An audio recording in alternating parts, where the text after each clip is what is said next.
أعوذ بالله من الشيطان الرجيم. بسم الله الرحمن الرحيم.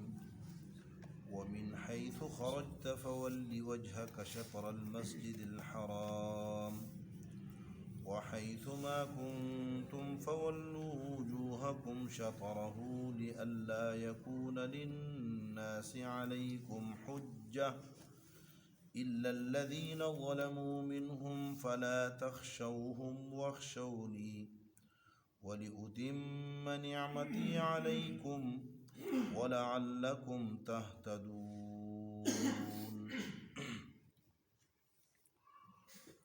ومن حيث خرجت،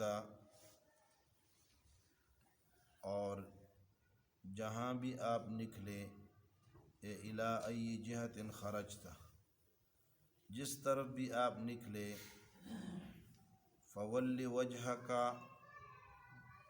تو موڑ دیں اپنے چہرے کو، شطر المسجد الحرام، مسجد حرام کی جانب،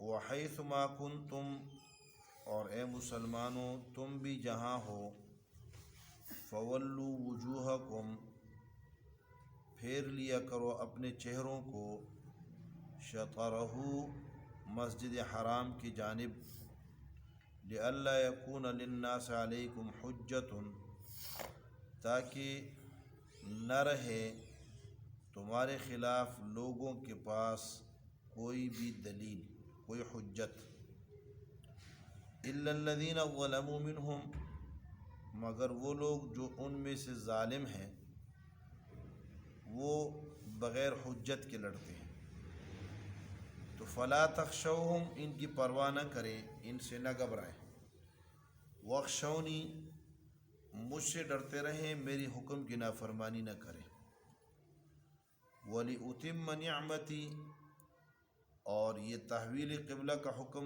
دوسرا اس لیے دیا تاکہ میں اپنا انعام تم پہ کامل کر دوں، وَلَعَلَّكُمْ تَهْتَدُونَ، اور تیسرا یہ حکم اس لیے دیا ہے تاکہ تمہیں ہدایت مل جائے، جو رہنما راستہ ہے، اور یہدی الیہ من یشاء، یہدی من یشاء الی صراط مستقیم، جو صراط مستقیم ہے اس کی رہنمائی تمہارے لیے ہو سکے۔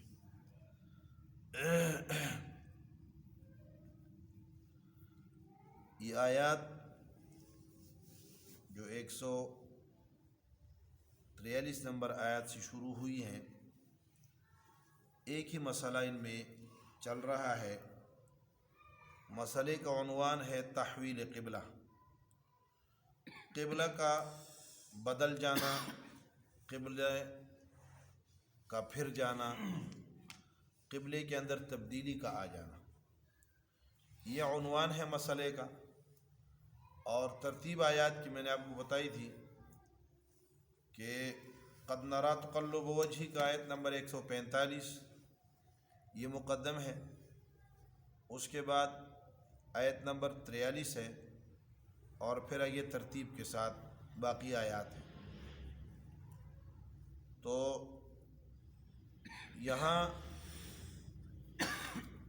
اس سوال کا جواب دیا جا رہا ہے کہ ما ولاہم عن قبلتہم التی کانوا علیہا، مسلمانوں کو اور نبی کریم صلی اللہ علیہ وسلم سمیت صحابہ کرام کو بیت المقدس سے بیت اللہ کی طرف کس چیز نے پھیر دیا ہے، کیا سبب ہے، کیا وجہ ہے، کیوں پھر گئے؟ تو اس کی 4 علتیں یہاں بیان کی گئی، 4 وجوہات، 4 وجہ بیان کی گئی۔ پہلی وجہ للہ المشرق والمغرب، یہ اللہ کا حکم ہے، اللہ بادشاہ ہیں، جہاں جس طرف مرضی چاہے حکم دے دے۔ تم کون ہوتے ہو؟ یہ حاکمانہ جواب ہے۔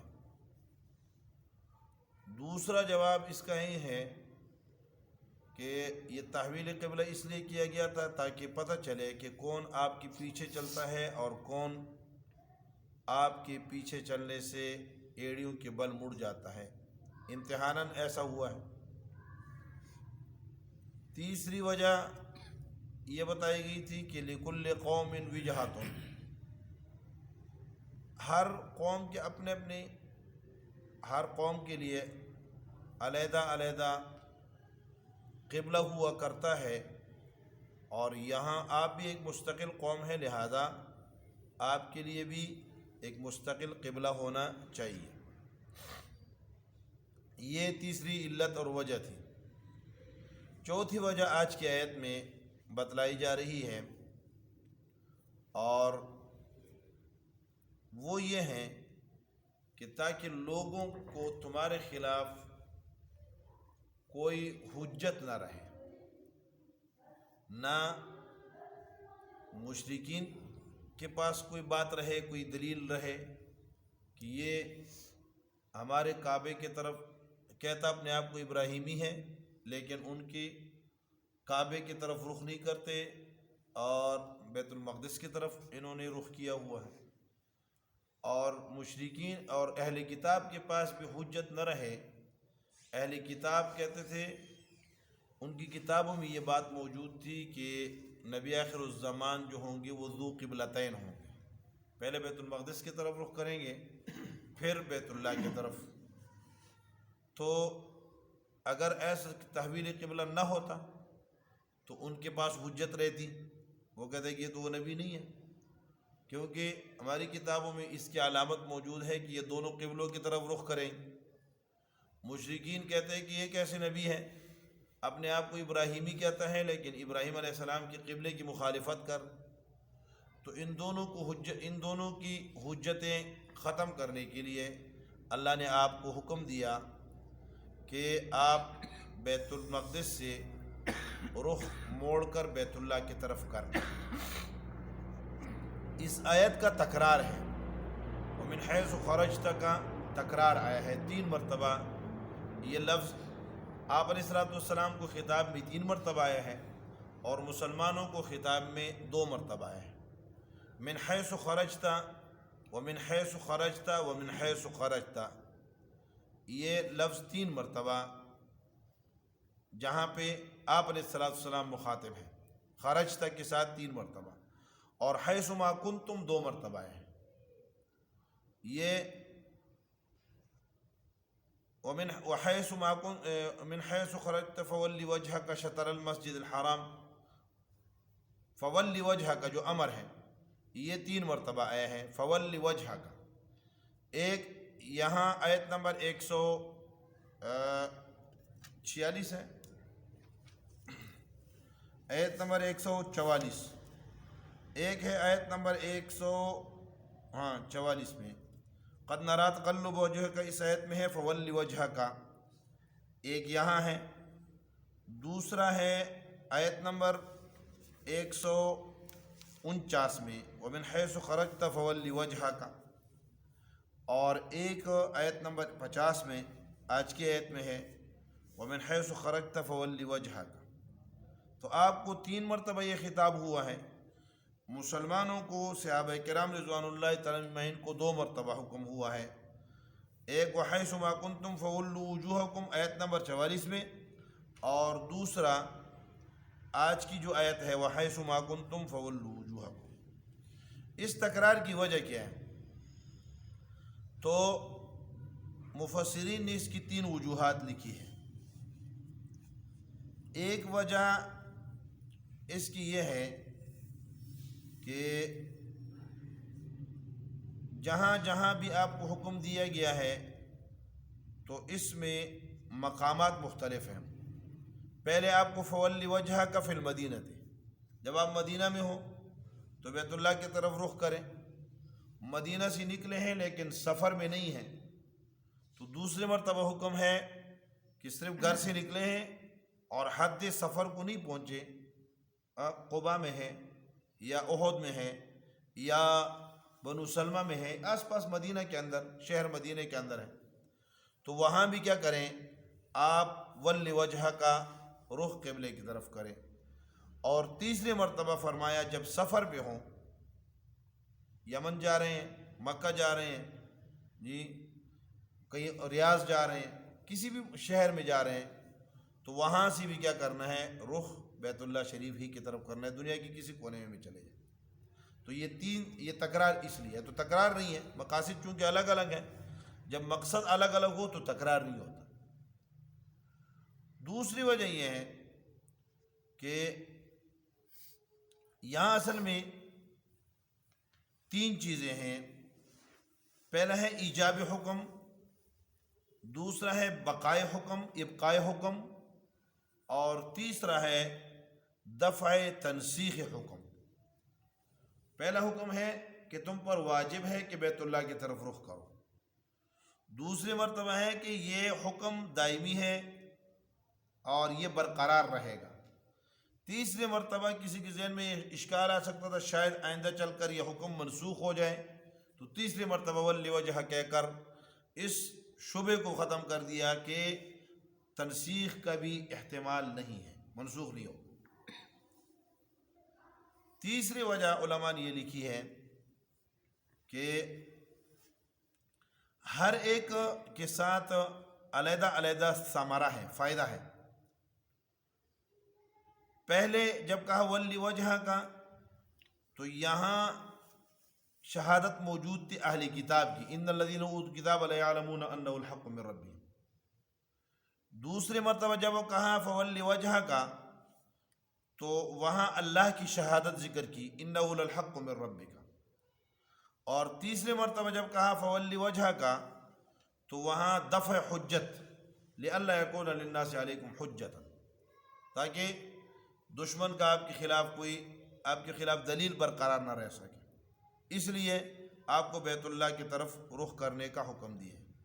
ایک چوتھی وجہ بھی مفسرین نے لکھی ہے، قاضی ثناء اللہ پانی پتی نے لکھا ہے کہ یہ اصل میں علت ہے، اور علت دلیل کو کہتے ہیں، دلیل ہوتی ہے، تو علت کے ساتھ معلول کا تکرار، یہ تکرار محض نہیں ہوتا، بلکہ ہر دلیل کے ساتھ اس کے دعویٰ کو دوبارہ ذکر کر دیا جائے، دعویٰ ہو پھر دعوے کے بعد دعوے کے ساتھ ایک دلیل ذکر کی جائے، دوسری دلیل ذکر کرنے کے لیے پھر دعویٰ ذکر کیا جائے، تیسری دلیل ذکر کرنے کے لیے پھر دعویٰ ذکر کیا جائے، تو دعویٰ کو بار بار ذکر کیا گیا ہے دلیل کے ساتھ، دلیل کی وجہ سے، تو یہ تکرار اس لیے ہوا ہے۔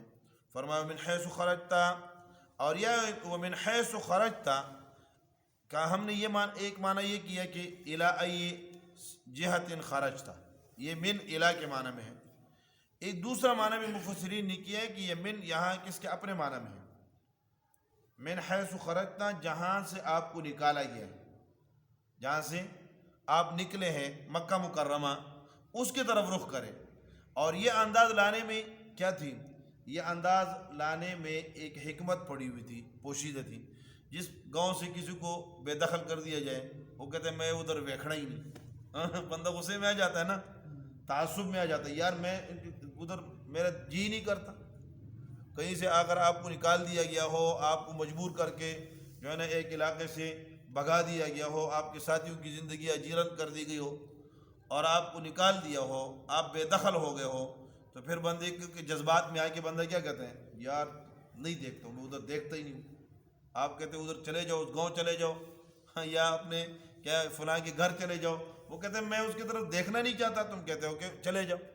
تو یہ کیا ہوتا ہے، ایک جذباتی جو ہے نا جذباتیت ہوتی ہے اور ایک تعصب ہوتا ہے، تو اس تعصب اور عصبیت کو ختم کرنے کے لیے فرمایا ایسا آپ کو وہاں سے نکالا گیا ہے، لیکن آپ نے یہ تعصب دل میں نہیں رکھنا، بلکہ اللہ کے حکم کے مطابق ادھر ہی رخ کرنا۔ من حیث خرجت فولی وجہک شطر المسجد الحرام وحیث ما کنتم، اور صحابہ کرام کو 2 مرتبہ حکم ہے، تو ایک ہے ایجابی حکم کے لیے کہ تم پر حکم واجب ہے، اور دوسرا ہے دفع حجت کے لیے تاکہ کفار تمہارے اوپر اشکال اور اعتراض نہ کر سکیں، لئلا یکون للناس علیکم حجتا، تاکہ تمہارے اوپر لوگوں کی کوئی حجت قائم نہ رہے۔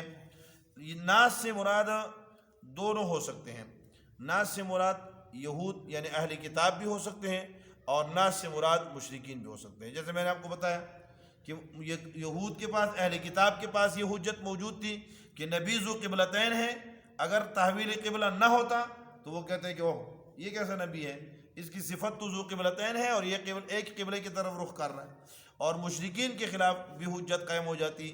مشرکین کہتے تھے کہ ہے تو کیا ابراہیمی اور حجت کیا کر رہے ہیں, رخ کدھر کر رہے ہیں, ملت ابراہیم و قبلتہ غیر قبلتہ, ان کا قبلہ ابراہیم علیہ السلام کی قبلے کا غیر ہے.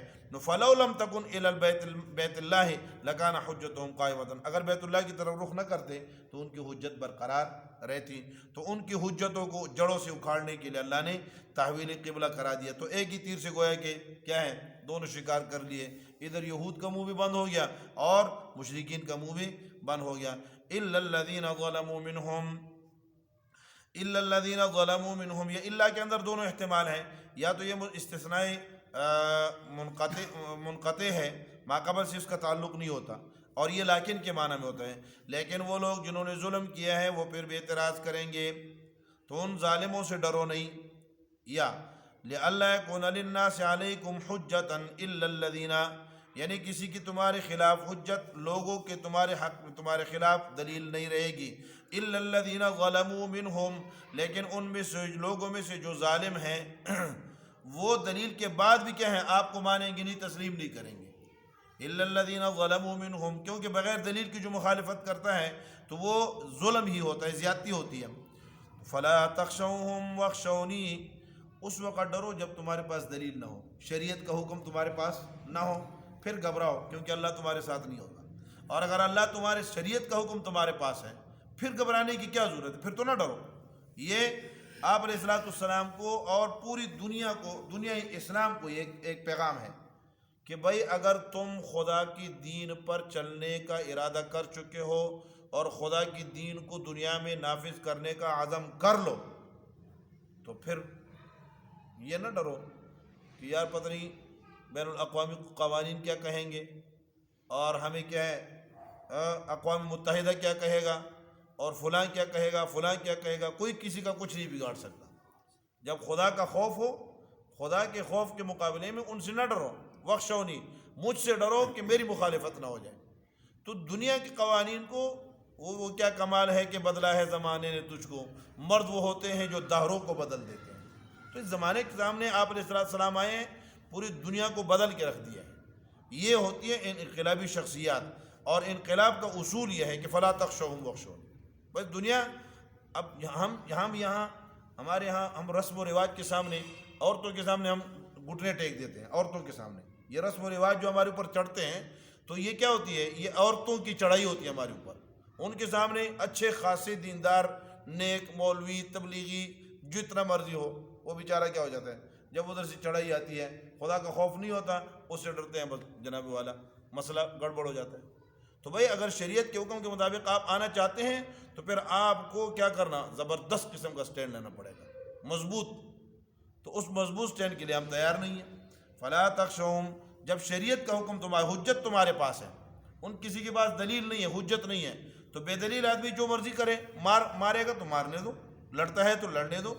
آپ کیا, اگر آپ حجت پر کھڑے ہیں تو مرتے ہوئے کیا ہیں, علی ای شق للہ مسرعی, پھر جس کروٹ پہ بھی آپ گرو گے اللہ رب العالمین کی طرف جاؤ گے, اللہ کی دین کی طرف جاؤ گے. تو فلا تخشوہم واخشونی ایک وجہ. دوسری وجہ کہ لئلا یکون للناس علیکم حجۃ, ایک وجہ یہ تھی کہ لوگوں کی حجت نہ رہے. دوسری وجہ ولأتم نعمتی علیکم, میں اپنی نعمت تم پر مکمل کرنا چاہتا ہوں. دین تمہیں کامل دیا ہے, دین تمہیں کامل دیا ہے, نبی تمہیں اکمل دیا ہے, لہذا کعبہ بھی تمہیں وہی دے رہا ہوں جو کیا ہے میری بہت بڑی نعمت ہے اور کامل ہے. تو اس لیے میں نے تمہیں تحویل قبلہ کا حکم دیا ہے. اور تیسری وجہ وَلَعَلَّكُمْ تَهْتَدُونَ, تاکہ تم ہدایت والے راستے پہ نکل پڑو, ہدایت پالو. یہ لعل اللہ کی طرف سے جہاں بھی آتا ہے, اللہ جب لفظ لعل استعمال کرتے ہیں, لفظ لعل ترجی اور تمنی اللہ کی طرف سے جہاں بھی ہوتی ہے وہ تحقیق کے معنی میں, تحقیق کے معنی میں. لعلکم تہتدون, تحقیق تم ہدایت یافتہ ہو جاؤ گے جب میرے حکموں کے مطابق چلو گے. میرے کعبہ, میں نے جس چیز کو کعبہ بنایا, جس طرف نماز میں رخ کرنے کا حکم دیا ہے, ادھر چلو گے تو یہ ہدایت کا راستہ ہے.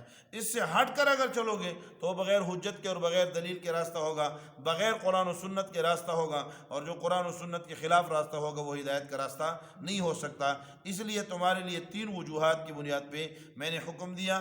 ایک وجہ یہ کہ تمہارے خلاف لوگوں کے پاس دلیل نہ رہیں، دوسری وجہ یہ ہے کہ تم پر نعمت کی تکمیل ہو جائے، اور تیسری وجہ یہ کہ تمہیں ہدایت کاملہ نصیب ہو جائے، اس لیے تحویل قبلہ کا حکم دیا۔ یہ بہت بڑا جو اہم ترین مسئلہ تھا وہ الحمدللہ تکمیل تک پہنچ گیا ہے۔ اللہ رب العالمین جو کچھ کہا سنا ہم سب کو عمل کرنے کی توفیق نصیب فرما دے۔ وآخر دعوانا الحمدللہ رب العالمین۔